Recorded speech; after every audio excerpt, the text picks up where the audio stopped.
చిత్తూరు జిల్లా నుంచి మిగతా రాయలసీమ ప్రాంతాల నుంచి వచ్చిన ఇక్కడ ఆసీనులై ఉన్న ముఖ్య మండల స్థాయి నాయకత్వానికి, నాయకులందరికీ, ఆడపడుచులకి, వీర మహిళలకి, అలా వేదికను అలంకరించిన పెద్దలందరికీ మనస్ఫూర్తిగా నా హృదయపూర్వక నమస్కారాలు. ఈరోజు పర్యటన ఎందుకు వచ్చామనేది అందరూ వివరించారు. ఈ సందర్భాన్ని నేను ఒకసారి జనసేన ఎందుకు స్థాపించాం, ఎందుకు ఇంకా నిలబడి ఉన్నాం,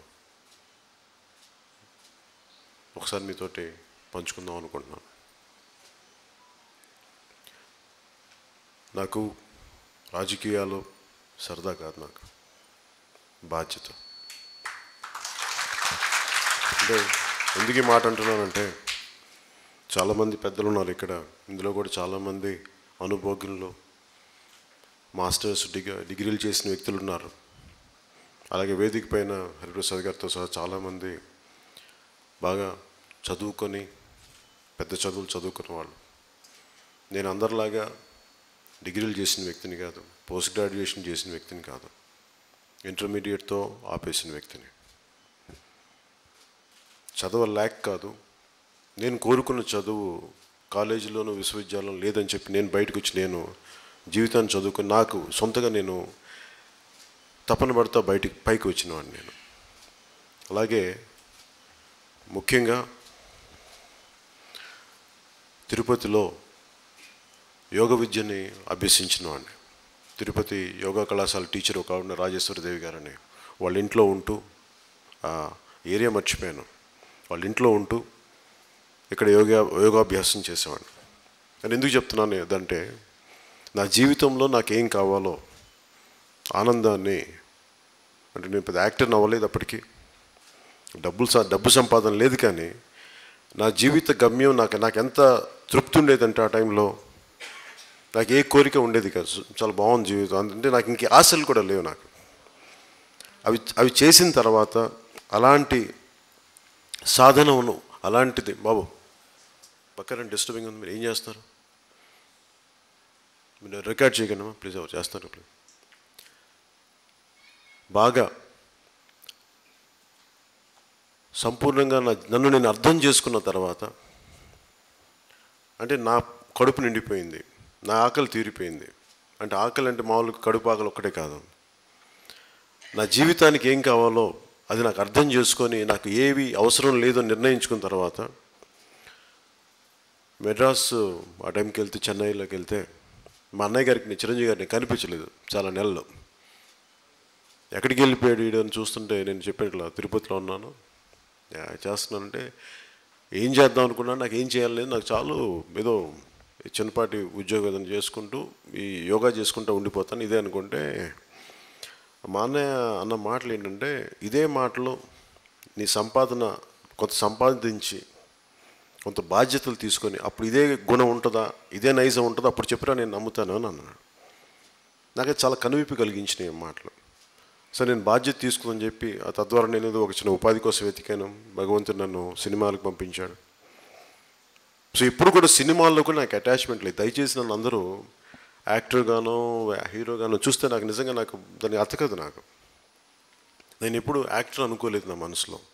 చిన్నప్పటి నుంచి నాకు నిజంగా చెప్పాలంటే వ్యక్తిగతంగా నాకేం పెద్ద కష్టాలు అనుభవించిన వ్యక్తిని కాదు నేను. దాదాపు ఆఖరిని అవడం వల్ల అందరూ నన్ను బాగా చూసుకున్నారు. కాకపోతే నా బాధ అంతా, నాకు ఆరోగ్యం సరిగ్గా ఉండేది కదా చిన్నప్పుడు, కానీ నా బాధ అంతా సాటి మనిషి కోసం ఉండేది ఇప్పుడు చిన్నప్పటి నుంచి.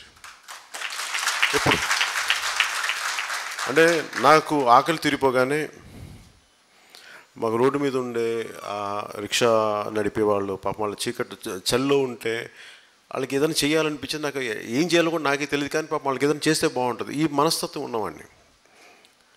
యాక్టింగ్ వచ్చింది, ఇంకోటి నా తోచిన పరిస్థితులు చేసుకుంటూ వెళ్ళిపోయేవాడిని. కానీ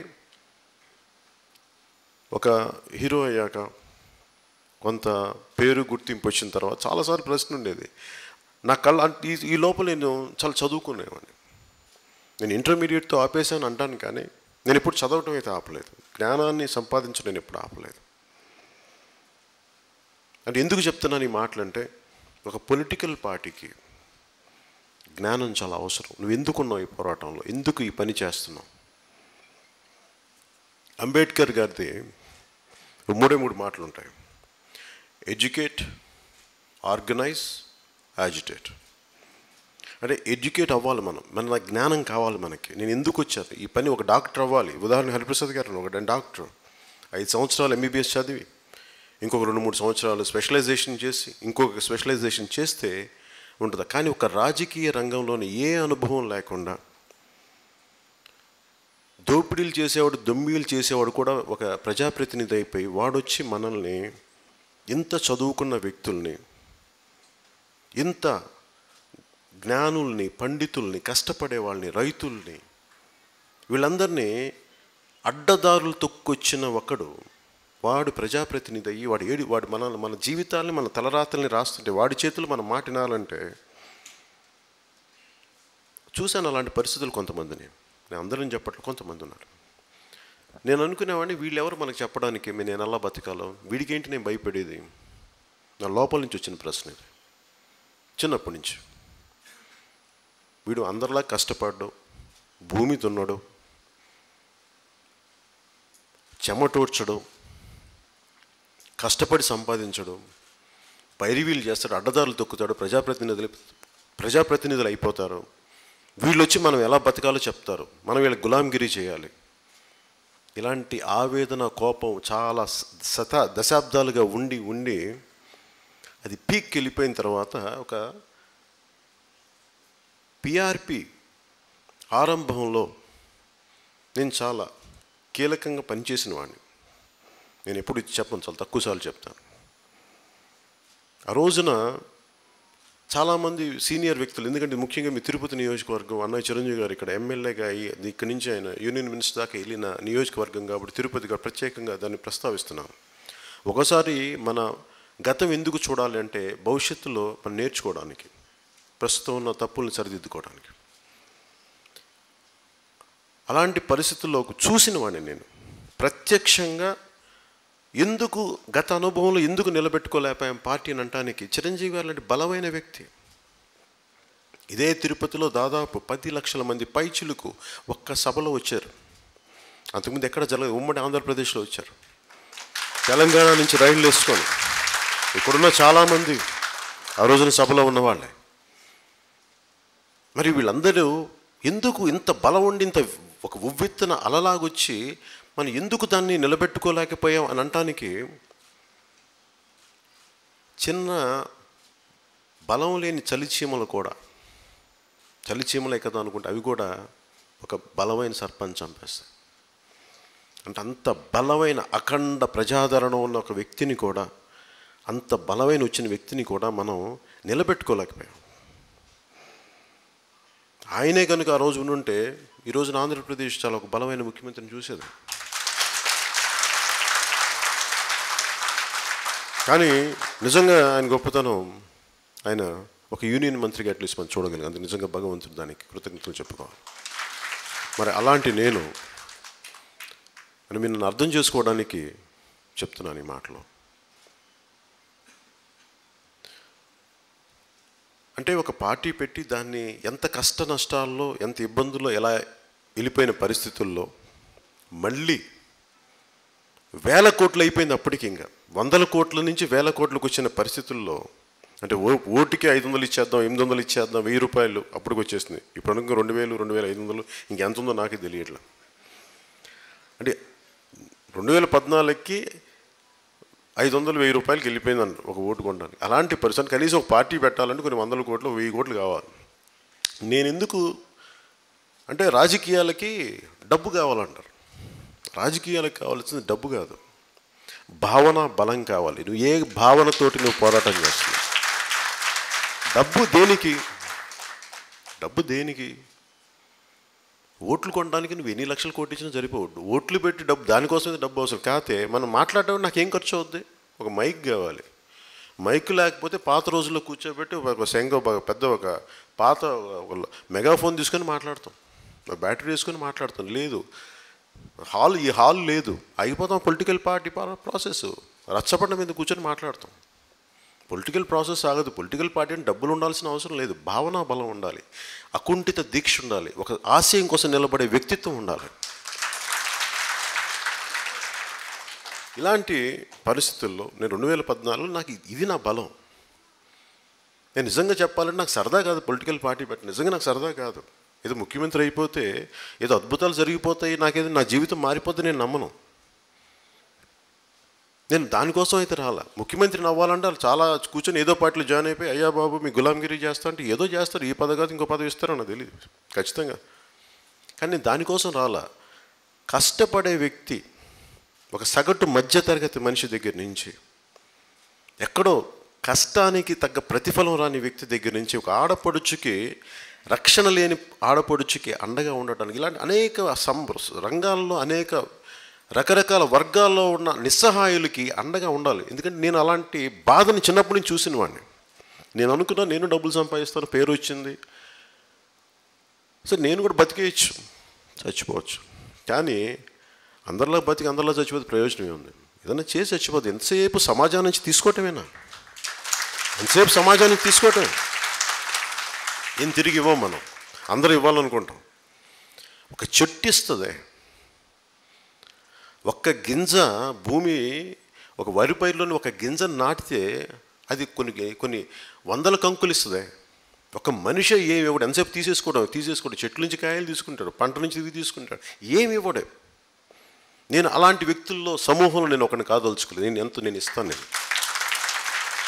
ఎందుకంటే ఎంత తింటాం, ఎన్ని ఇళ్లలో ఉంటాం, ఎన్ని కార్లలో తిరుగుతాం. నేను 1000 కోట్లు సంపాదించే సత్తా లేక కాదు, ఇంత కమిటెడ్గా కూర్చోబెట్టి నాకు ఇంత జన సైనికులు ఉండగలిగే భావనా బలం నాకు ఉన్నప్పుడు, ఒక 100 కోట్లు 200 కోట్లు 1000 కోట్లు సంపాదించే శక్తి నాకు లేక కాదు. నేను ఆ దారి ఎంచుకోలేదు, అంతే. నాకు వద్దు అనుకున్నాను. దేనికి ఎంచుకున్నానంటే, చాలా బలంగా చెప్తున్నాను, దేనికి ఎంచుకున్నానంటే, నేను ఎప్పుడు అడ్వర్టైజ్మెంట్స్ చేయలేదు. సినిమాలో ఉన్నప్పుడు ఒకే ఒక అడ్వర్టైజ్మెంట్ చాలా సంవత్సరాలు పోరు పెడితే ఒక కోలా యాడ్ అయితే చేశాను. నా పేరు చెప్పండి, నాకు ఇష్టం. అంటే నేను ఎప్పుడు ఎందుకు అంటే అది కూడా చాలా ఇబ్బంది పడి, అంటే నేనేం చేస్తానంటే, ముందు నేను వద్దాను, కానీ నన్ను బలవంత పెడితే, సరే మీరు తప్పు నేను ప్రూవ్ చేస్తాను, సరే కానివ్వండి అని చెప్తాను, వదిలేస్తాను. ఎందుకంటే నేను నా భావన నేను చెప్తున్నాను కదా, మీరు నా మాట రోగిన ప్రత్యక్షం చేసి చూపిస్తే ఏది వరకు ఉంటుందో చూస్తానని. ఆ డబ్బు అలా నేను ఏమనుకున్నానంటే, నేను మిగతా వాళ్ళు చాలామంది ఎండోర్స్ చేస్తారు, అది నాకు ఇబ్బంది లేదు, నాకు సంతోషం, నేను చేయలేను ఆ పని. ఒక సుగాలి ప్రీతి అమ్మగారు ఇక్కడ ఉన్నారు. సుగాలి ప్రీతి అమ్మగారు వచ్చి నా బిడ్డ ఇట్లా అయిపోయిందంటే, నేను వాళ్ళ కోసం నిలబడటానికి ఉన్నంత ధైర్యం ఈ వస్తువు కొనండి అని చెప్పడానికి నా ధైర్యం సరిపోతుంది నాకు.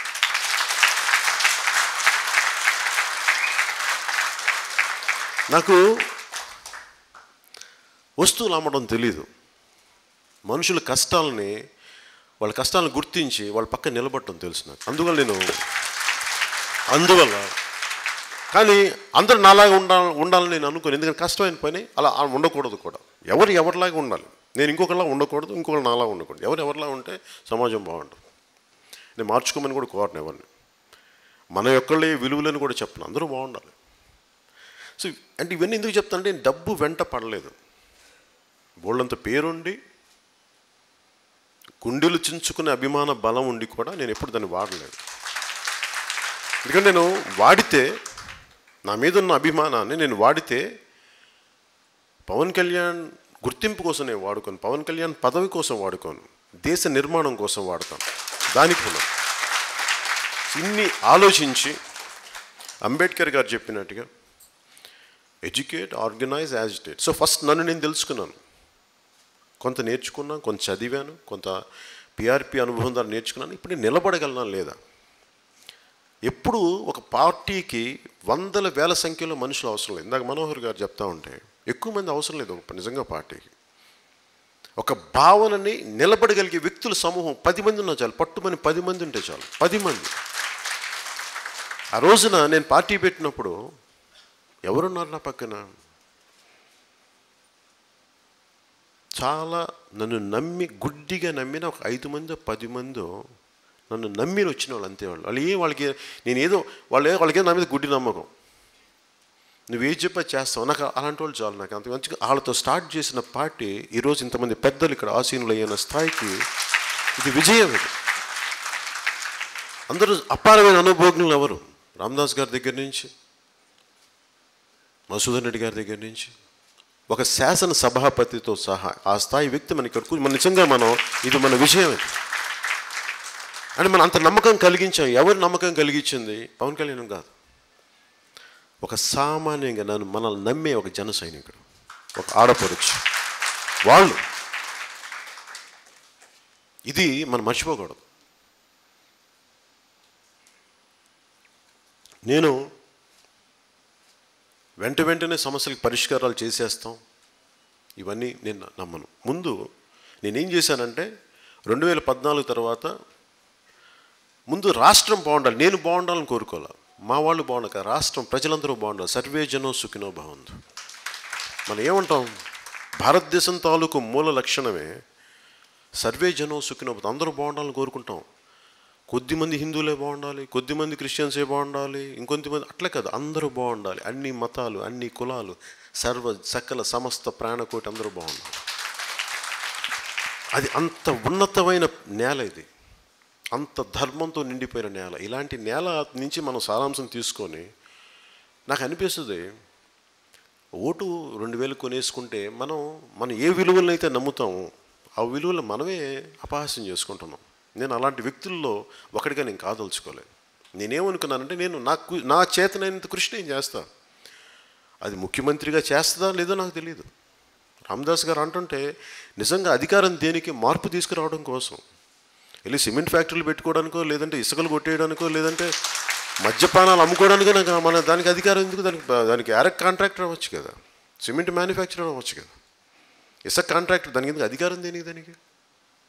నేను దానికోసం అయితే కాదు. నేను అనుకున్న ఒక మార్పు తీసుకొద్దాం. ఈ మార్పు దేనికి? ఒకడు బలంగా నిలబడాలంటే ఒక డాక్టరు ఇన్ని సంవత్సరాలు చదివి, ఒక ఐపీఎస్ చదవాలంటే ఇంతమంది చదివి, ఇన్ని సంవత్సరాలు చదివి ఇన్ని ఎగ్జామ్లు రాస్తే, వీళ్ళందరికీ ఇంత చదువు ఉన్నప్పుడు వీళ్ళు వెళ్ళి ఒక అడ్డదారులు తొక్కొచ్చిన ఒక ప్రజాప్రతినిధి మాటినే దయనీయమైన స్థితికి భారతదేశపు రాజకీయ వ్యవస్థ వెళ్ళిపోవటం నిజంగా బాధ కలిగించింది. నేను అందరిలాగే కూర్చొని బాధపడతానా, లేదా కోపంతో మెటికలు ఇరుస్తానా, లేదంటే డ్రాయింగ్ రూమ్లో కూర్చొని ఇలా మాట్లాడేసి ఊరుకుంటాను, లేదంటే సినిమాలో నా డైలాగులు చెప్పి ఊరుకుంటానంటే నాకు ఏమనిపించింది? నేను ఎప్పుడు సినిమా హీరోగా నన్ను నేను చూసుకోలే.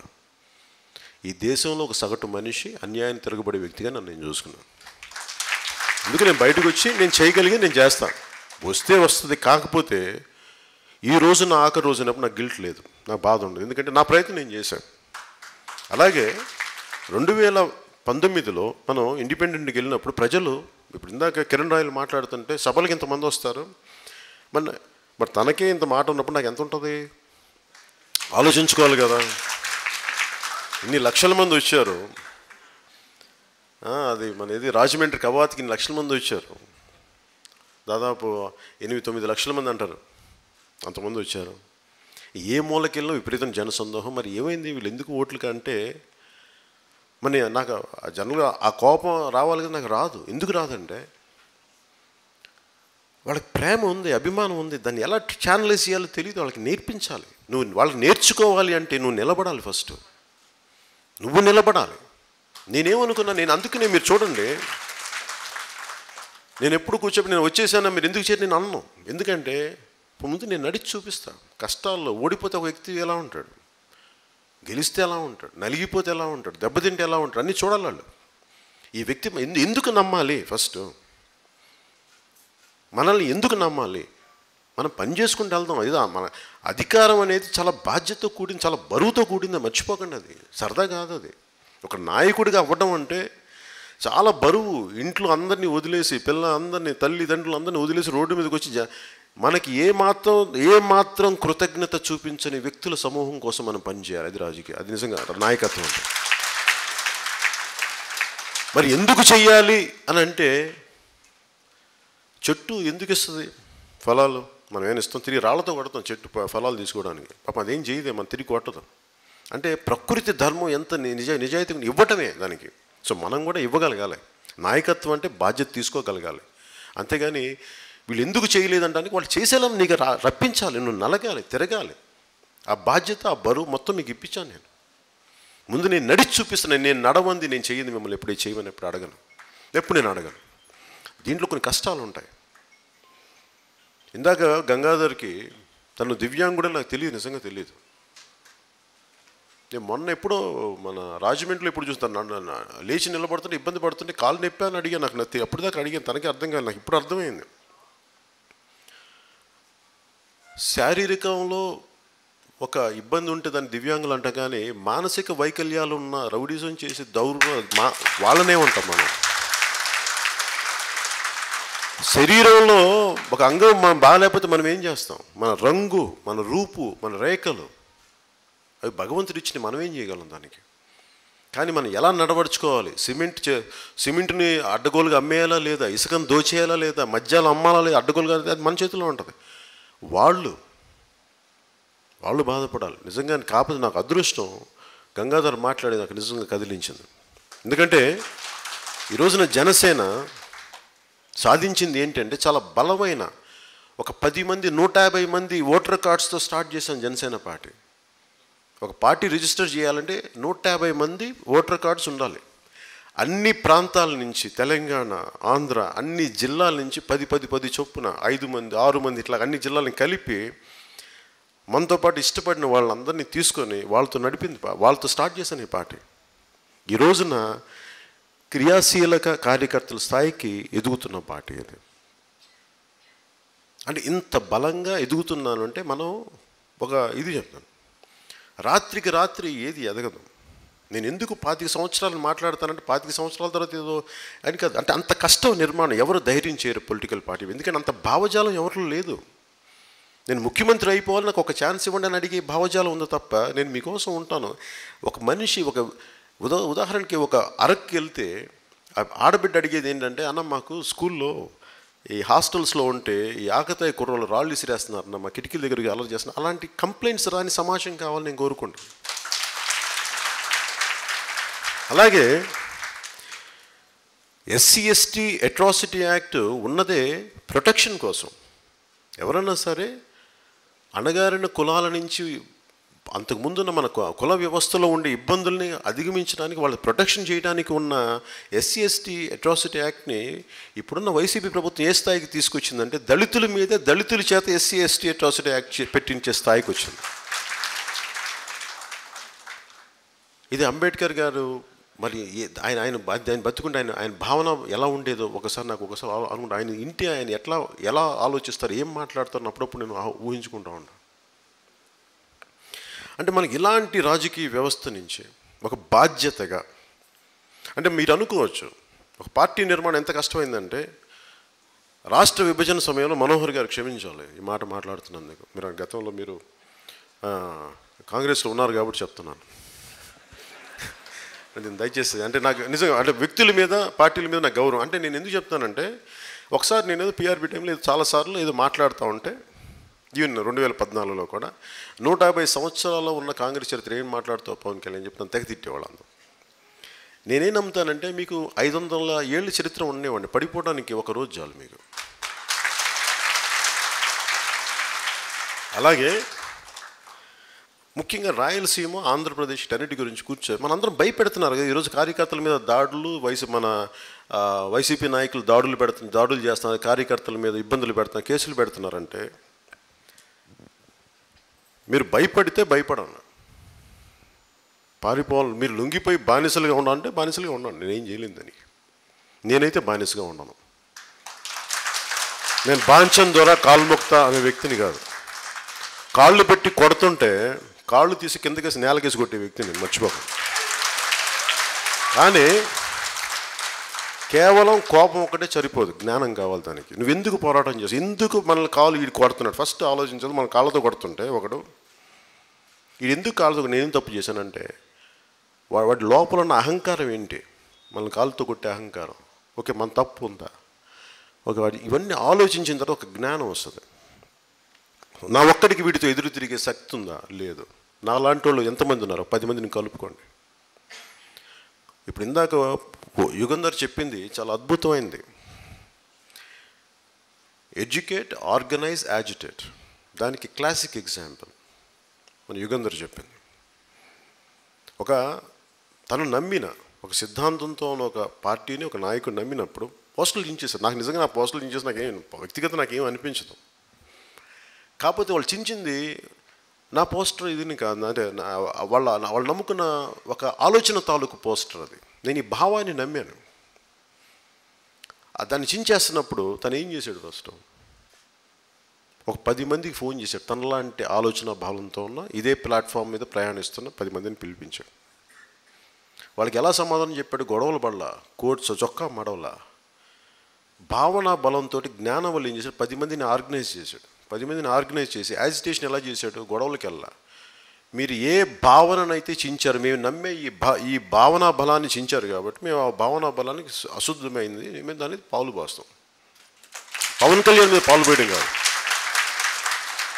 అంటే ఇప్పుడు దాకా ఒక కేసు లేదు. అంటే ఏం చూపిస్తుంది? అంబేద్కర్ గారి క్లాసిక్ ఒక మాటలు, 3 ముక్కలు చెప్పాడు ఆయన మొత్తం ఎలా ఉండాలి అనేది.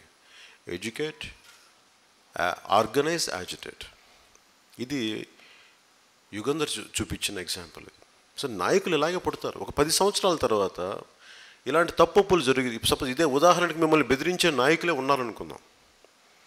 ఇలాంటి వాళ్ళని యుగంధర్ లాంటి వాడు తాట తీసేయగలడు.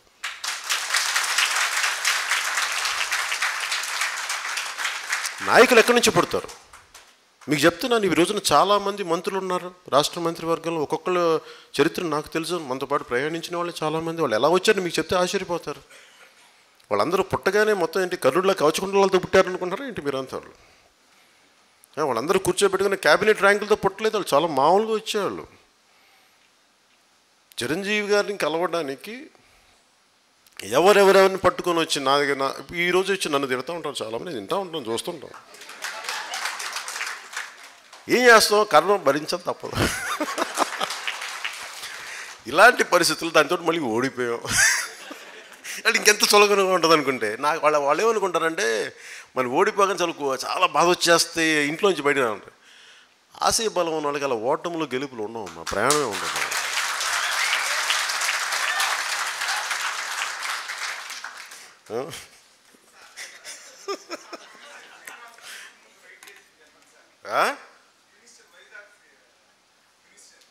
నీకు తెలుసు కదా. ఓకే, వద్దే సార్. అంటే ఏం లేదు, ఒక్క నిమిషం. అంటే చెప్పడానికి, కించపరచడానికి నా ఉద్దేశం కాదు. అంటే ఏంటంటే వాళ్ళకి, అంటే మీకు ఎందుకు చెప్తున్నానంటే, జనసేనకి ఎవరికి నాయకులు ఉన్నారు? జనసేన మీలో నుంచే నాయకులు పుట్టాలి. ఇందాక పుంగునూరులో మాకు ఇన్ఛార్జీలు లేరు, ఇక్కడ ఇన్ఛార్జీలు లేరు అంటే ఇన్ఛార్జీలు ఉండరు. లేకపోతే నన్నేం చేయను. ఒక ధైర్యం లేని సమాజంలో మీకు అండగా నిలబడే వ్యక్తులు లేకపోతే మీరే తయారుగాండి. నేను దానికి అది నేను మీకు ఇస్తున్నాను కదా బలం. మనకి యుగంధర్ ఎక్కడి నుంచి వచ్చాడు? దినేష్ ఎక్కడి నుంచి వచ్చాడు? ఎక్కడి నుంచి వచ్చారు వీళ్ళంతా? మీలో నుంచి రాలేదా?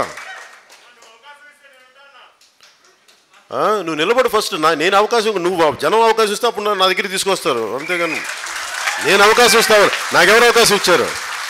ఎవరు అవకాశం ఇవ్వరు. నువ్వు నిలబడితే వెళ్తావు, నువ్వు ఎదుగుతావు, మనం ఎదుగుతావు, నిలబడతా ఉండి. ఎందుకంటే ఒక పార్టీకి చాలా పటిష్టమైన నాయకత్వం కావాలంటే ప్రజలకు నిలబడే వ్యక్తులే ఇదే అవుతారు. అది మనం మర్చిపోకూడదు.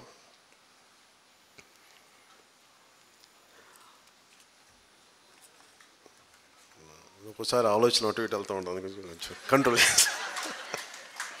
అంటే నేను ఆంధ్రప్రదేశ్కి కావాల్సిందే ఒక బాధ్యత. నేను తెలుగుదేశం పార్టీకి, భారతీయ జనతా పార్టీ 2019లో మద్దతు పలికినప్పుడు నా ఉద్దేశం ఏముండింది?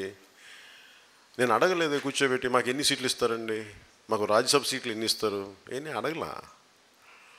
నేనేమడిగానంటే ముందు రాష్ట్రం బాగుండాలి, రాష్ట్రం బాగున్న తర్వాత బాధ్యత తీసుకోవడానికి అప్పుడు పదవి అనేది అవసరమైతే అప్పుడు చూద్దాం, ఆ ప్రాసెస్ చూద్దామంటే అందరూ కూడా బాబు అసలు మీరందరికీ ఇందాక రామదాస్ గారు వీళ్ళందరూ చెప్తా ఉంటే ప్రశ్నించడం నేను ఎప్పుడు చెప్పలేదు అసలు మాట, అది మర్చిపోకండి.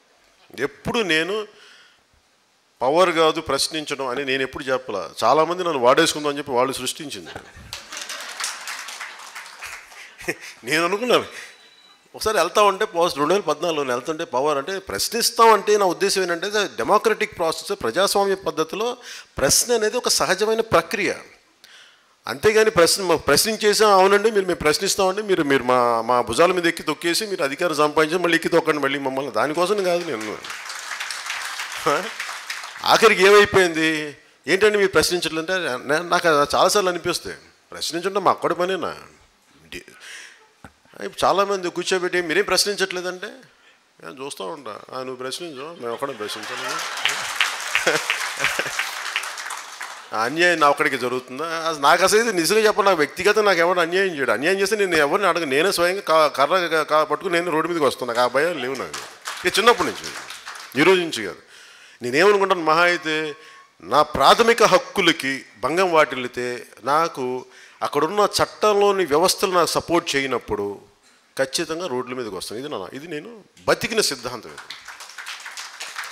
మనందరం ఏం ఆలోచిస్తాం, అందరూ ప్రాథమిక హక్కుల గురించి మాట్లాడతాం. ఇది నా హక్కు అంటాం, కరెక్ట్, నీ హక్కే, నీ బాధ్యత కూడా ఉంది, మంచి ప్రాథమిక బాధ్యతలు కూడా ఉన్నాయి సమాజంలో.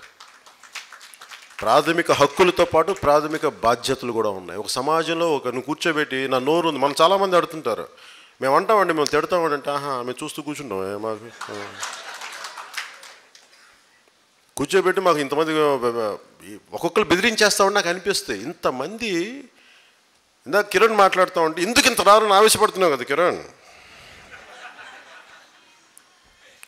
ఎందుకు రావట్లేదు ఆలోచించు, ఎందుకు రావట్లేదు? వాళ్ళు వచ్చేలా చెయ్యి, మాట్లాడు, బాధ్యత తీసుకో, పారిపోకు, ఇబ్బందిగా ఉంటుంది. అంటే నీకు చెప్తున్నా, నీకు ముఖ్యంగా నీకు ఉదాహరణ అంటే నీకు అర్థం అవుతుంది. పార్టీ మనం ఎన్నికలు అయిపోయిన తర్వాత ఒక నెల రోజుల తర్వాత మన మంగళగిరి ఆఫీసులో కూర్చుంటే చాలామంది కుర్రోళ్ళు వచ్చారు.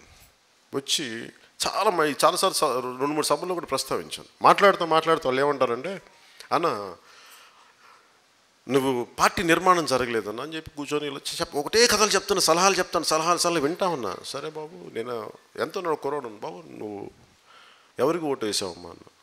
సడన్గా కామ్ అయిపోయాడు. పాపం నాకు ఏం నచ్చిందంటే అబ్బాయిలో, నేను వైసీపీకి ఓటేసాను, మరి ఇక్కడ ఎందుకు నా సలహాలు ఇస్తే జగన్ రెడ్డి గారి సలహాలు నాకెందుకు అంటే నాకేమనిపించిందంటే, అభిమానం ఉంది, గుండెల్లో అభిమానం ఉంది, ఓటేసేటప్పుడేమో వైసీపీకి వెళ్ళిపోయింది, అది బాగా. కానీ నేనేమన్నా సంతోషం, నాకేం లేదు, ప్రజాస్వామ్యంలో చాయిస్ ఉంటుంది. నన్ను అందరూ ఓటేసి మనల్ని ఇష్టపడి మనకే ఓటేయాలని లేదు, నిజంగా ఆ చాయిస్ తీసుకోవాలి అందరూ. మరి నువ్వు తీసుకున్న చాయిస్కి బాధ్యత కూడా నువ్వు తీసుకోవాలి. ఓటేసి వైసీపీకి ఓటేసిన ప్రతి వ్యక్తి, అది 2000 తీసుకొని వేసి ఉండొచ్చు, తీసుకోకుండా వేసి ఉండొచ్చు, కానీ ఈ రోజున ప్రతి ఒక్కరు వేసిన ప్రతి ఒక్కరు మీరు వాళ్ళకి బాధ్యత ఉంటుంది, వాళ్ళు చూసుకోవాలి. మేము తప్పు చేసామా, రైట్ చేసామా? వాళ్ళు లేదు మేము రైట్ చేసాం, సంతోషం, లేదు మేము తప్పు చేసాం, భవిష్యత్తులో అలాంటి తప్పులు జరగకుండా చూసుకోండి. ఎందుకంటే మీ ఓటు చాలా విలువైంది. 2000 రూపాయలకి అమ్ముడుపోతాను, నా విలువ 2000 రూపాయలు అనుకుంటే సంతోషం. అందుకని ఈ రోజున ఎంతమంది రైతాంగం ఓటేసి ఉంటారు వైసీపీకి, మరి ఎందుకు వాళ్ళు నిలబడలేకపోతున్నారు? ఒక్కొక్క రైతు, ఇందాక 4 రైతులు చనిపోయారు, ఇప్పుడే మీరు చెప్తా ఉంటే శ్రీకాళహస్తిలో కూడా ఒక రైతు చనిపోయాడంటే ఎందుకు చనిపోతారు, ఒక ఆత్మహత్య ఎందుకు చేసుకుంటారు? ఎందుకు నేను రోడ్ల మీదకి వచ్చానంటే, ఆత్మహత్య అనేది అసలు లాస్ ఆఫ్ హోప్ అంటాం. అంటే జీవితమే ఆశాజనకంగా లేని పరిస్థితుల్లో, అంటే ఇంకా ఏమీ లేదు, నాకు ఎవరు లేరు, నన్ను సమాజం పట్టించుకోవట్లేదు, వాళ్ళకి శరణ్యం ఏమి చచ్చిపోతే చాలా రిలీఫ్ ఉంటుంది. అంటే ఒకప్పుడు నేను ఇంటర్మీడియట్ కంటిన్యూస్గా ఒక 2-3 సార్లు చదవలేని పరిస్థితులు ఉన్నప్పుడు నాకు నిజంగా అనిపించింది, బతకడం వేస్ట్ అని చెప్పేసి, ఏదో ఒక అలాంటి ఆలోచన ధోరణి, అలాంటి ప్రవాహం ఉన్నప్పుడు నేను కొంతమంది మా ఇంట్లో వాళ్ళు ఆపారు. నాకు అనిపించింది చావు చాలా సుఖంగా ఉంటుంది అలాంటి పరిస్థితులు ఉన్నప్పుడు, ఎందుకంటే తప్పించుకోవటం, చావు అనేది తప్పించుకోవడం, ఇంకేం దారి కనిపించక. కానీ ఇలాంటి పరిస్థితుల్లో ఎందుకు వచ్చామంటే రోడ్ల మీదకి, నిరాశ నిస్పృహల్లో ఉన్న ఒక రైతుకి భరోసా ఇవ్వడానికి వచ్చాం. మన దగ్గర 100 కోట్లు 1000 కోట్లు జేబుల్లో ఉండవు, మనం చేసుకోవడానికి ఏం లేదు. కాకపోతే నేను ఉన్నా, ఇందాక మన రామదాస్ గారు చెప్పిన మేము ఉన్నామని చెప్పడంలో ఆ మనోధైర్యం బతికించేస్తాం ముందుకెళ్ళడానికి. అలాగే వాళ్ళ కష్టాన్ని, వాళ్ళకున్న నష్టాన్ని మనం ప్రజలకు చేస్తారే, మా తరపున మాట్లాడే వ్యక్తుల సమూహం ఉన్నారు. ఒక పవన్ కళ్యాణ్ అవసరం లేదు, మీలో ఎవరైనా ఒక్క మాట మీ పక్కింటి వాళ్ళకి ఇంకోళ్ళకి ఒక మాట మాట్లాడితే ధైర్యం ఉంటుంది, బతికే ధైర్యం వస్తుంది, మీరు ప్రాణం పోసినట్టు ఉంటుంది వాళ్ళకి. సో అందుకని చెప్పి ఈరోజు ఏదో కూర్చోబెట్టి అర్జెంటుగా అద్భుతాలు జరిగిపోతే నేను చెప్పట్లేదు, కాకపోతే నా బాధ్యతగా వచ్చాను ఇక్కడికి. ఈ కరోనా సమయంలో కూడా వ్యాక్సిన్ అందుబాటు లేని సమయంలో కూడా ఎందుకు వచ్చామంటే కేవలం మన ప్రాణాలు కాదు, కూర్చోబెట్టి ఉంటాం ఏదో కాకపోతే ముందు వచ్చి ఇన్ని లక్షలు 17 లక్షల ఎకరాల పైచిలుకు రైతాంగం కోల్పోతే రైతులు ఇప్పటికి 4 ఆత్మహత్యలు చేసుకుని భవిష్యత్తులో కనీసం మన వల్ల ఒక్క ఆత్మహత్య చేసుకుందాం రైతు ఒక ఆగిపోతే ఈ ప్రయాణం తాలూకు నిజంగా సఫలం అవుతుంది.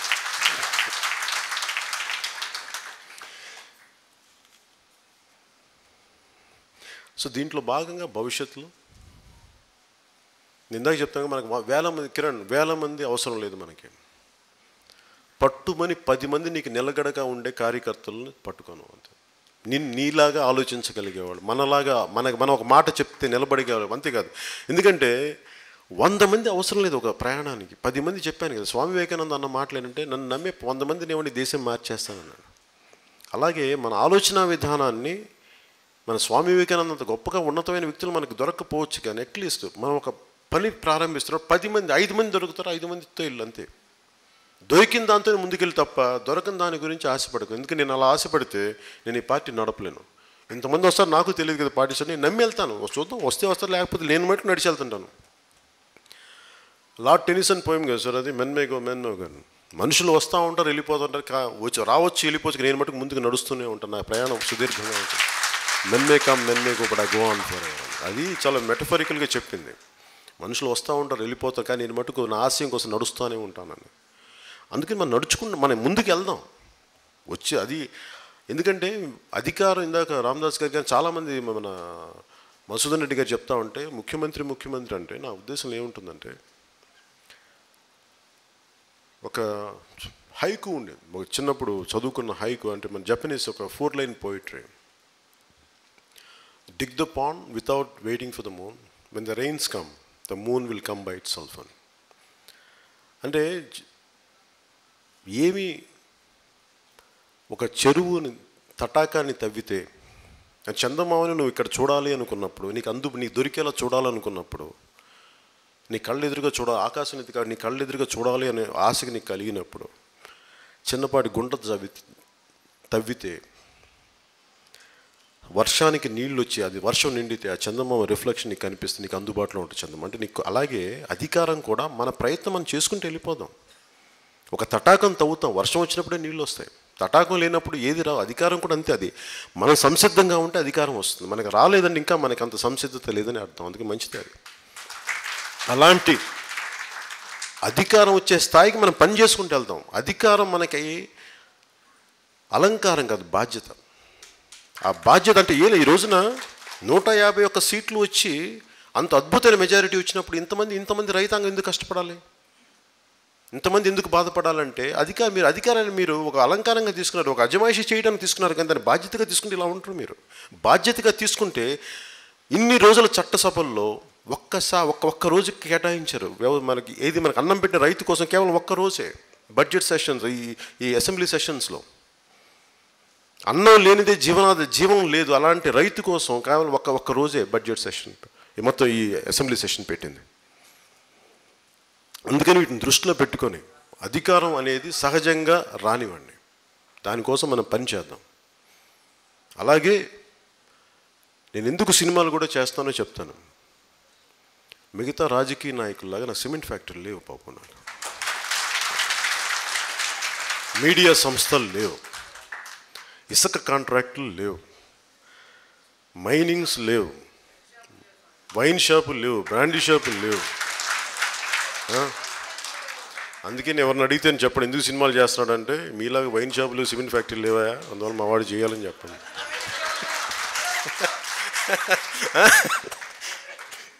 అలాగే దీంట్లో ముగింపుగా జై కిసాన్ అనే పదం ఎందుకు పెట్టానంటే, లాల్ బహదూర్ శాస్త్రి గారి ఇన్స్పిరేషన్తో పెట్టాను. నాకు లాల్ బహదూర్ శాస్త్రి గారి ఇన్స్పిరేషన్ దేనికో చెప్తాను. ఇది మా అమ్మమ్మ ఒక ఆవిడ, లాస్ట్ మిమ్మల్ని ఎక్కువ బోర్ కొట్టి చూడ ఈ 3 ముక్కలు చెప్పి వదిలేస్తాను. అలాగే సో లాల్ బహదూర్ శాస్త్రి గారి స్ఫూర్తితోటి జై కిసాన్ అనేది ఒక మన ఫ్లాగ్షిప్ ప్రోగ్రామ్, ఒక ముఖ్యమైన కార్యక్రమంగా పార్టీ ముందుకు తీసుకెళ్లాలని ఆలోచిస్తున్నాం. దీని ఎట్లా ఉంటుంది ఏంటని మీకు తెలియజేస్తాను కొద్ది వారాల్లో. ఎందుకు లాల్ బహదూర్ శాస్త్రి గారు ఆయన ప్రధానమంత్రిగా ఉంది చాలా తక్కువ సంవత్సరం, దాదాపు 2 సంవత్సరాలు. ఈ 2 సంవత్సరాల్లో ఆయన ఎంత ప్రభావితం చేశారంటే, మా 65 ఏళ్ళ అమ్మమ్మ, నేను స్కూల్లోనూ కాలేజీలోనూ ఉన్నప్పుడు, నా కాలేజీని మీరు పిహెచ్డీలో ఆలోచించకండి, నేను inter first year second year మధ్యలోనే. ఆ టైంలో ఆవిడ అన్న మాటలు ఏంటంటే, ఆ మధ్యలో ఆర్డ్గా ఒకరోజు భోజనం మానేసేది. మేము మన ఇళ్ళలో ఏం చేస్తారు, శుక్రవారం శనివారం ఏదో ఒక పూట తిన్నాం కదా, అలా కాకుండా నేను ఆర్డ్గా మానేస్తే, ఎందుకమ్మా మానేసామంటే, శాస్త్రి గారు చెప్పారా ఒక పూట భోజనం మానేమి, అది అలవాటు అయిపోయింది. ఏంటి అంటే, ఎందుకు మానేయమన్నారంటే, యుద్ధం జరుగుతున్న సరిహద్దుల్లో అందరూ ఒక పూట భోజనం మానేస్తే ఆ భోజనం మన సైనికులకి వెళ్తుంది.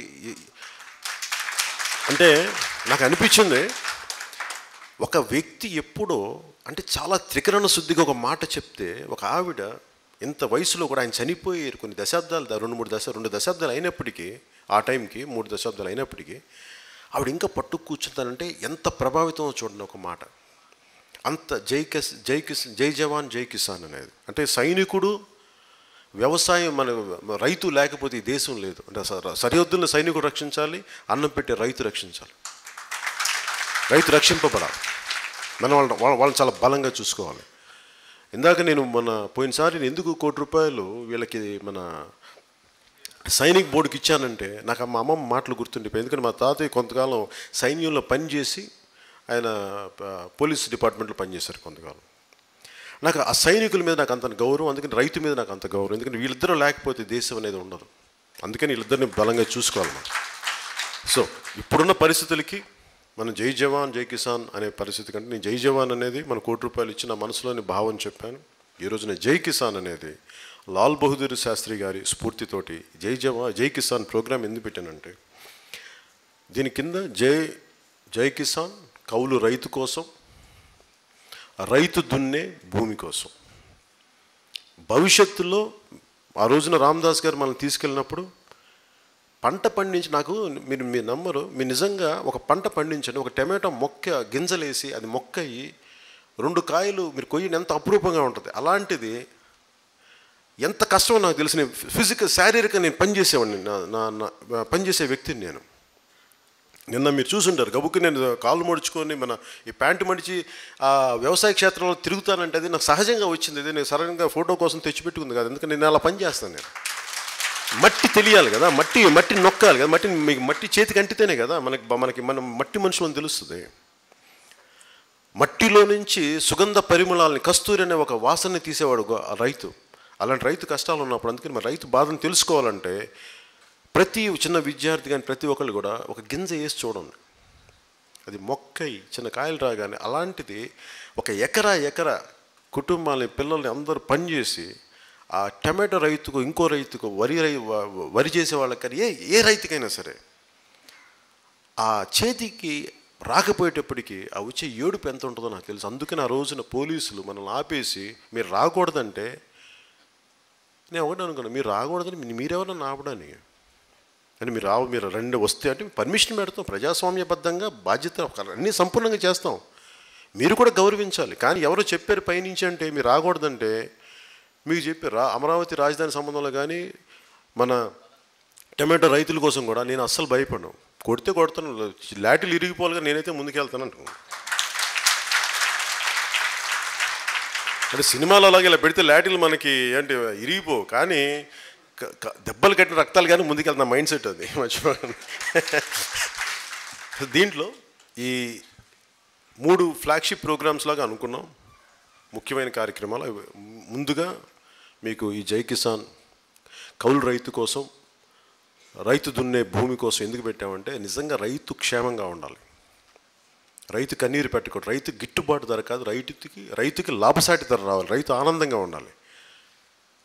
ఒక ఎకరంలో చేసిన రైతు ఆనందంగా ఉండే రోజు ఉన్నప్పుడే భారతదేశం చాలా సుభిక్షంగా ఉంటుంది. అందుకని భవిష్యత్తులో దీని కార్యాచరణ అన్ని ప్రకటిస్తాను. అలాగే మీరు కూడా, మనందరం ఒకటి ముఖ్యంగా ఇలా ముగింపు 2 వాక్యాలు చెప్తున్నాను. మొన్న కూడా ఏదో చాలాసార్లు అంతకుముందు సభలు వెళ్తున్నప్పుడు చాలామంది నీ ఫోటోలు ఇవ్వనంటే నీకు ఓటైన పో అంటారు. వేయకండి బాబు, నాకు అసలు ఇబ్బంది అంటే నన్ను అలా బెదిరించకండి, నేను అలా బెదిరే వ్యక్తిని కాదు. నాకేంటి మీరు ఫోటో దించి నాకేంటి నాకు జగన్ రెడ్డి గారు నాకు ముఖ్యమంత్రి అయిపోవాలి నాకు లేదమ్మా, నాకు అర్జెంట్, నేను ఏదో మార్పు తీసుకురావాలనుకుంటున్నాను. నేనేంటన్నా నీకు ఫోటో ఇవ్వనుకుంటే నా మీద కోపం చూపిస్తాను, అత్త మీద కోపం దుత్త మీద చూపిస్తామండి. నీకు ఫోటో ఇవ్వకపోతే అంటే ఫోటో కోసం నీ అభిమానం నన్ను నీకు ఓటు వేయనంటే ఎవరికి నష్టం? నీకు నష్టం, నాకు కాదు. ఎందుకంటే నేను కూర్చోబెట్టి నేను ఎమ్మెల్యే అయిపోతే నాకు కొత్తగా వచ్చి నాకు ఆనందమే లేదు, నాకు లేదు ముఖ్యమంత్రి అయిపోతే నాకు అద్భుతంగా నాకు ఎక్స్ట్రా సెక్యూరిటీ లేదు. మీ గుండెల్లో ఇచ్చిన స్థానం కంటే కూడా ఏ ముఖ్యమంత్రి స్థానం నాకు పెద్దది కాదు. అందువల్ల నాకు చాలామంది కూర్చోబెట్టి నీకు బెదిరించేస్తాను, ఎందుకు ఆగవు అంటుంటే, అరే నేను పని చేసుకునేవాడిని. నాలాంటి బలంగా ఉంటే మారుమూల ఉన్న ఒక అన్యాయం జరిగిన ఒక ఆడపడుచుకో, ఇంకొకరికి, రైతు కూలీకో, ఒక కౌలు రైతుకు, ఎవరికైనా కానీ నేను ఇంత మాట్లాడుతుంత ఒక్కొక్కరికి పని చేసుకుంటూ వచ్చాం. ఆ పని చేసుకునేవాడు. నా మీద కోపం చూపించి జనసేన మీద కోపం చూపిస్తే మీకు ఏం జరుగుద్ది? భవిష్యత్తులో మీకు 25 కేజీలు బియ్యం ఇస్తారు మిగతా పార్టీలు. నేను 25 సంవత్సరాల భవిష్యత్తు కోసం ఆలోచిస్తాను. అది అది ఆలోచించండి. అంతేకాని నువ్వు ఫోటో ఇవ్వలేదని నిజమే, నాకు ఇవ్వాలని ఉంటుంది, ఎందుకు ఉండదు? కానీ అన్నిసార్లు నిజంగా ఫిజికల్గా 1 కోటి మంది ఫోటో కుదరదు, అన్నిసార్లు కుదరదు. కుదిరినంతకాలం నిజంగా మనస్ఫూర్తిగా ఇస్తాను. దాన్ని దయచేసి అర్థం చేసుకొని మనందరం బాధ్యతగా ఈ క్రియాశీలక కార్యకర్తలు ఎందుకు అడిగామంటే, పార్టీ నిర్మాణం చేయబోయే నేను హక్కుని ఎందుకు పెట్టి నేను నడిచి చూపిస్తాను. ఆ తర్వాత మిగతా వాళ్ళు నేను నడవంది నేను చెయ్యింది మిమ్మల్ని ఎప్పుడు అడగను. నేను జనసేనని పెట్టి పరాజయం తర్వాత కూడా నేను నిలబడి ఉన్నాను. మీరు కూడా నిలబడగలరా లేదని మీరు ఊహించుకోండి. జై హింద్.